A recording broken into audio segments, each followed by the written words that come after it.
Hello all, I am here today with a post that is not a book haul. I'm actually really behind on book hauls, but let's not talk about that right now. That doesn't matter. What matters is that today is the, I think 6th day of Get Up Off That Slump, a blogging extravaganza, which I started toward the middle of, a couple weeks ago in March this month.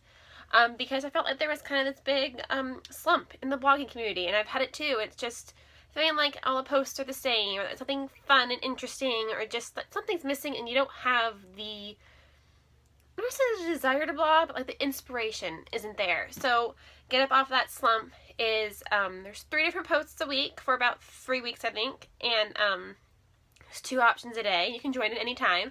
I'll put all the linkage info below. But so there's 2 different posts a day, and you get to pick one, and that is a like thing you can post on your blog, and it's not, you know, reviews and stuff like that. It's kind of more random fun stuff. Like last week there was a Mad Lib day, and like, so I'm trying to think of all the stuff we've done. I'm completely blanking. There was an interview with yourself, which is completely different. Character dating profiles, stuff like that. So it's kind of random, and like a love letter to your favorite book, or like, you know, when you hear that, you know, story of, you know, if you really are mad at your boss, you write an email to your boss, but you don't send that email.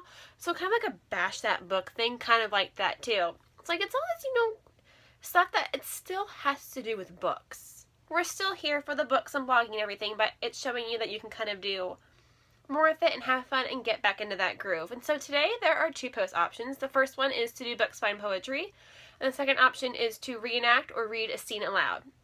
I'm going to do the latter, obviously, because here I am on the YouTube, and I was looking through my shelves and like, do I want to read a Girl Scout cookie scene from Anna and the French Kiss? Or do I want to read a scene from a favorite book, and what scene can I do that's not spoilery? Or do I want to make things like really awkward and uncomfortable for everybody and read a steamier scene from a book? And then it hit me. I could read part of a short story from Slasher Girls and Monster Boys by a bunch of different authors and edited by April Genevieve Tolchuk. There is one story. I liked a few in here. I'm kind of iffy on the whole book as a whole, but there were a few that really stood out. But there was one that was just the best of all of them by far, and that is, what's it called again? Oh, In the Forest, Dark and Deep by Carrie Ryan, who wrote the Forest of Hands and Teeth series, and then more recently Daughter of Deep Silence. I think she has some middle grade books too. But it's a kind of based off Alice in Wonderland. Very, like, it is so creeptastic. Like, I'm dying for a full-length novel. I need it to be a full-length novel. Like, please, Carrie, write it, because oh my gosh, just this little tidbit alone was, it's amazing. It's awesome. So I'm going to read a little snippet from it that isn't spoilery. It's actually told in sections of when Cassidy was younger. So how old is she? So like 7 years old, and then like kind of back up to 17 years old. And I'm going to read the snippet from 17 years old because I think it has more to it. And it's not too long, and I've been talking for like 3.5 minutes already. I am so sorry. But I'm not going to really act it out because I'm not an actor. And you'd want to turn it off right away because it'd be horrible. But I might put in a little bit of something. But anyway, here is part of In the Forest, Dark and Deep by Carrie Ryan from Slasher Girls and Monster Boys.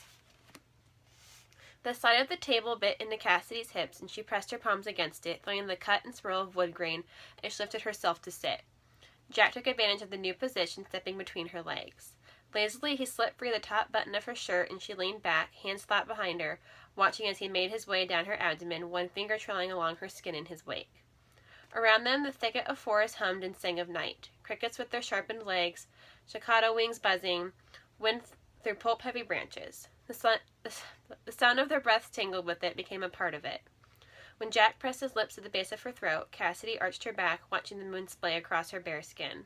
Jack leaned over her then, hand firm between her shoulder blades as he pulled her to him. She went willingly, arms around his neck. With her chin on Jack's shoulder, Cassidy could see behind him. Watch the starstorm of lightning bugs. The figure seemed to materialize out of nothing, all at once. A thickened shadow, well hidden except for the ears.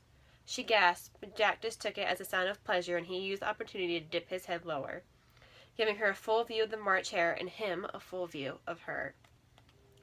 It was her hands she didn't quite know what to do with. In the end, she held the forearm ineffectually across her chest, the fingers of her other hand reaching for the collar of Jack's unbuttoned shirt. "Let's get out of here," she murmured to him.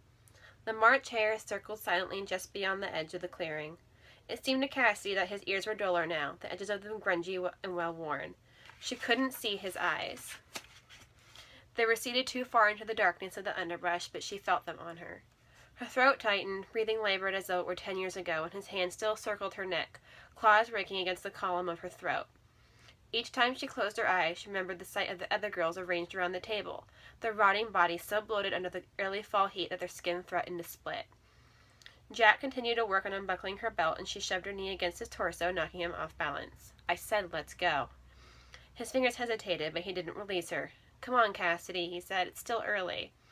She shook her head. In the periphery of her vision, she tracked the March hare.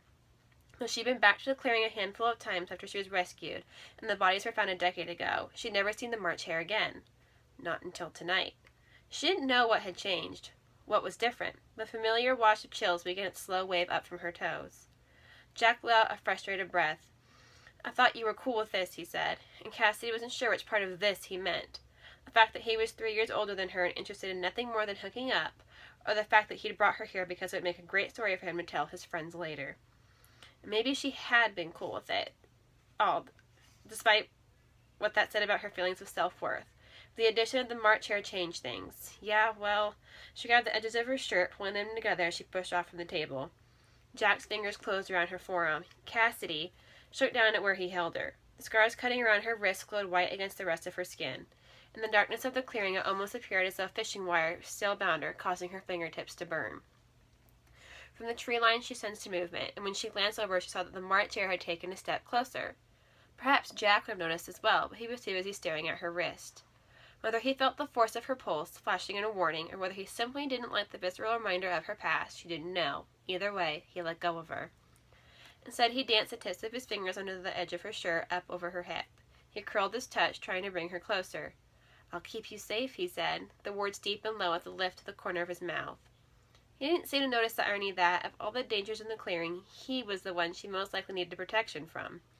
There was a lot that Cassidy was willing to put up with in the guy she allowed to touch her. Fumbling hands, impure motives, a subtle sort of pressure that bordered on uncomfortable. But stupidity was something she didn't tolerate well. Rolling her eyes, she twisted away from his reach and stalked into the woods. "I'm going home." Jack called after her. "Come on, Cassidy, don't be such a—" She rolled and glared at him, daring him to finish.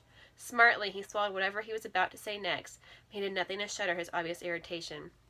He was someone not used to being turned down, especially by girls, and he remained in the middle of the clearing, obviously expecting her to return. Behind him, the March hare stood at the edge of the tree line, like a ghostly echo of Jack covering in the darkest shadows. They both watched her, waiting to see what she'd do. Though her estimation of Jack had taken a serious nosedive, he was still her neighbor and he deserved a warning. "Go home, Jack," she told him. Now that she was no longer willing to put out, he was apparently done with her. "Screw you!" He flung his hands at her in dismissal before reaching another crumpled paper bag at his feet and pulling out a beer. Popping it open, he hoisted himself up on the table. "Jack," she warned, "it's not safe." In response, he raised the can toward her as though in a toast. It was such a mockery that it caused a tremor to roll through her. Everyone knew about the way the bodies were found, the way she was found. Posed like dolls with teacups tied to their fingers, hands lifted to mimic a toast. Hate and disgust spilled into her blood. She spun on her heel, leaving Jack Marshall to whatever monsters roamed the forest. So, that's just a little snippet, and that doesn't even show you, like, the utter, like, amazingly fantastic creep-tasticness that is in this short story. Like, it's really, really good, and I hope that even if you don't want to read the whole book, there are a few that are definitely worth reading, but, like, that one alone is just, it's really, really good, and I need to read all of, like, it's so good that I need to read all of Carrie Ryan's stuff now. So, I hope you enjoyed that short story, and I hope that if you are if you are participating and Get Up Off of That Slump, a blogging extravaganza, that you have been having so much fun so far, and that we're kind of nearing the home stretch, and that you're getting blogging done, and maybe getting back into the groove and feeling kind of creative. But for now, I'm Rachel Patrick from Beauty in the Bookshelf, and I hope you enjoyed this little reading. Bye.